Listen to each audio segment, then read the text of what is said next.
안녕하세요. 속풀이 짬뽕 알뜰 세트입니다. 요즘 망 사용료가 큰 이슈로 떠오르고 있는데요. 간단히 이야기하자면 유튜브나 넷플 같은 인기 콘텐츠 공급자가 회선을 많이 사용하니 SK나 KT 같은 망 공급자에게 회선 사용료를 많이 내야 한다는 법인데, 이미 10년 전에 스마트 TV가 출시되었을 때 통신사들이 망 사용료를 내라고 했다가 여론의 문매를 맞고 빤스런한 일이 있었는데, KT가 독단적으로 삼성 스마트 TV의 인터넷을 차단하여 방통위의 엄중 제재를 받고 삼성한테 가처분 신청을 받은 후 5일 만에 차단을 해제한 적도 있었습니다. 망 사용료를 내던 토종 플랫폼이던 M군 같은 회사들은 결국 망하기도 했었는데요. 그런데 국회에서 법 개정을 통해 데이터를 많이 쓰는 기업이 망 사용료를 의무적으로 내야 한다는 법안을 내놓자 트위치에선 아예 한국화질을 720p로 낮추어 트래픽을 낮추는 정책을 사용하기도 했습니다. 얼마 전에 했던 통신사들의 망 사용료 관련 기자 간담회에서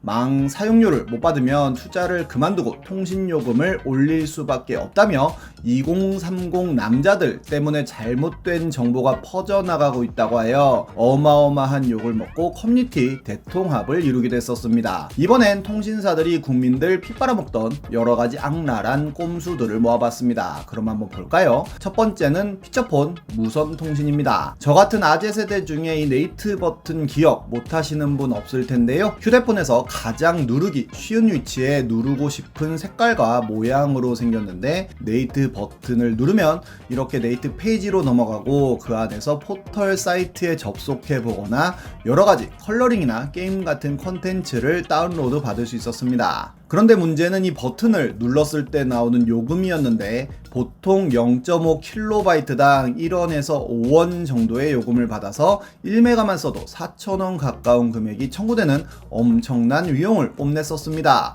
3,000원짜리 게임을 하나 다운받으려고 하여도 데이터 요금이 그만큼 더해져서 거의 2배에 가까운 요금을 낸 건데요. 결국 사람들은 이 버튼 누르면 집 기둥불이 뽑힌다는 생각을 하였고, 실수라도 누르게 되면 종료 버튼을 연타하거나 배터리를 빼는 식으로 살았었는데, 통신사에선 연예인 누드 서비스를 만들어서는 어마어마한 대박을 쳤고, 많은 사람들이 무선 인터넷으로 누드를 봤으며 당시 굉장히 많은 연예인들이 큰돈을 받고 누드를 촬영하기도 했던 기억도 납니다.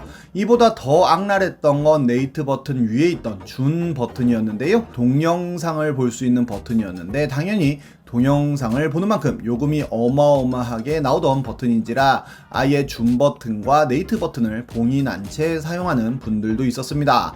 결국 2006년 이 버튼을 눌러 인터넷을 하던 중학생이 370만원이라는 요금이 나온 것을 보고 놀라서 고민하다가 스스로 세상을 떠난 일이 있었는데요. 아이의 아버지는 KT를 상대로 소송까지 제기하고 전국민적으로 이 버튼에 대한 불만이 쏟아지자 통신사들은 무선 인터넷 요금을 내린다는 발표를 했는데 30% 정도 내린다는 발표였고, 청소년들은 월 18,000원에 무제한으로 사용할 수 있는 팅 같은 요금제를 내놓는 정도였습니다. 이후로도 네이트 버튼에 공포는 계속되었는데요. 결국 2009년 아이폰이 우리나라에 들어오면서 와이파이를 통한 무료 접속이 점점 일반화되었는데, 통신사에선 국내 소비자들은 DMB 같은 다른 기능을 원한다는 이야기를 하며 어떻게든 와이파이 기능을 빼달라고 했지만, 애플이 한국만 예외로 할 순 없다며 와이파이 기능을 넣어서 출시했고, 이후로 지금처럼 스마트폰과 와이파이가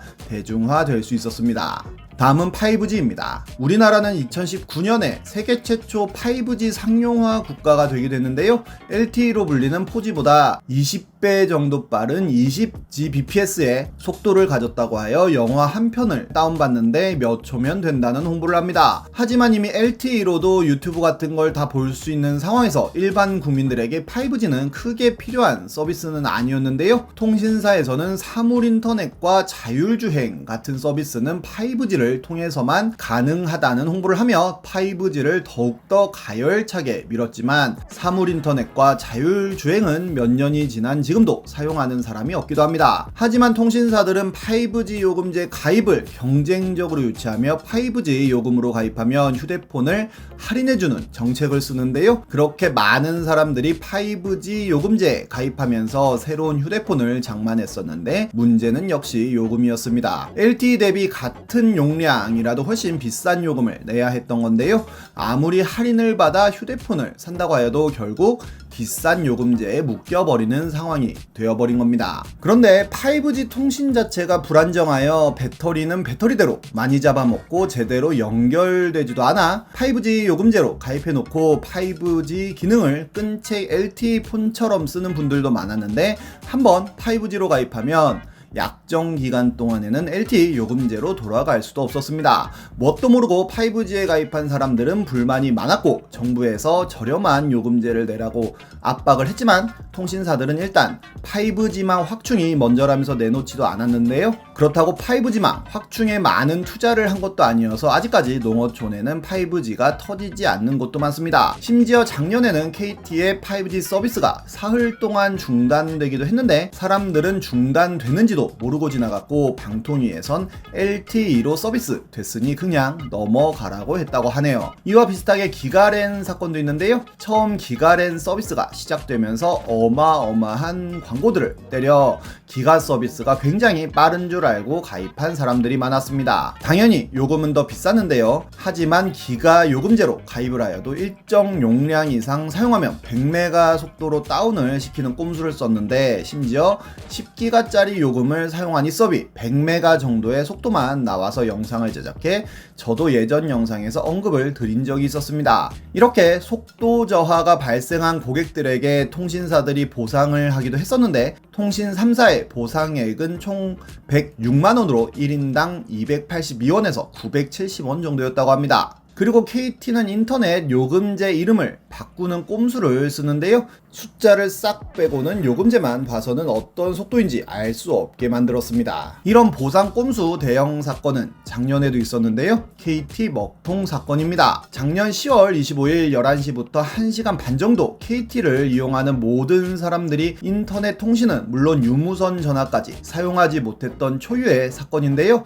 그저 통화만 못했다면 그나마 넘어갈 수 있을지 모르겠지만 학교나 기관 같은 곳에서 하던 온라인 수업도 중단이 되었고 119나 112 신고도 먹통이 되었고 버스 도착 안내나 열차 도착 안내 설비 역시도 먹통이 되었습니다. 주식 거래하던 사람들은 제때 주문을 넣지 못해 손해를 봐야 했으며 심지어 병원과 약국에서 보험 조회가 되지 않아 처방전을 쓸 수 없어 처방이 지연되기도 하고 롯데리아를 포함한 수많은 가게들이 정부 현금으로만 받기도 했습니다. 한 편의점 알바는 루리앱에 엄청 무서웠다는 글을 썼는데 손님이 와서 처리하려고 보니 티머니 충전도 안되고 카드 결제 포스기도 안되고 포스기 고객센터 전화하려니 전화도 안되고 포스기 상태 점검을 실행하니 본부 연결 관련 오류 뜨고 점장님한테 전화하려고 보니 핸드폰도 안되어 완전 멘붕이 왔었다는 내용이었습니다. 정말 핵전쟁 났나 생각 들었을 것 같기도 하네요. 심지어 이 난리의 원인은 부산의 전화국에서 장비 교체를 하면서 EXIT라는 종료 명령어를 넣지 않아 발생했었다고 하는데요. 한 명의 실수로 전국의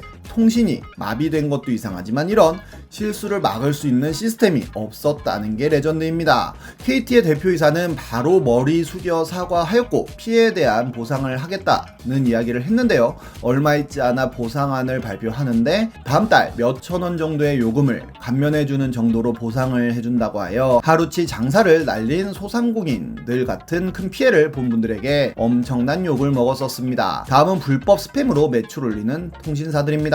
지금도 어디서 알고 번호를 보낸 건지 계속 스팸 문자는 오고 있는데 특히나 불법 대출과 도박 문자들은 스미싱 같은 위험까지 있어 보면 절대로 누르지 않고 삭제를 하고 있기도 합니다. 그런데 이런 문자 대행업에 이 통사가 진출을 한 건데요. KT와 유플은 본사가 직접 하고 SK는 계열사까지 만들어서 한다고 하는데 전체 스팸 문자의 절반 이상이 통신사를 통해서 발송된 것으로 밝혀졌습니다. 심지어 이게 돈이 되자 KT 자체 전산망에는 스팸 신고자 전화번호를 고르는 요령과 이 번호를 빼고 문자 보내는 교육까지 올라왔다고 하네요. 아무리 불만이 많아도 결국 이통 3사 중에 하나만 사용할 수 있는데요. 알뜰폰이라고 하는 것도 결국 이통 3사의 회선을 쓰는 거라 독점 아닌 독점을 하고 있는데 단통법을 시행할 때도 많은 욕을 먹으면서 시간이 지나 이통사 수입이 남으면 틀림없이 요금을 내릴 겁니다 라는 발언을 하기도 했었지만 지금 이통사의 수입은 어마어마해도 요금은 안 내리네요. 요금 좀 내려주면 좋겠습니다. 지금까지 속풀이 짬뽕 알뜰 세트였습니다.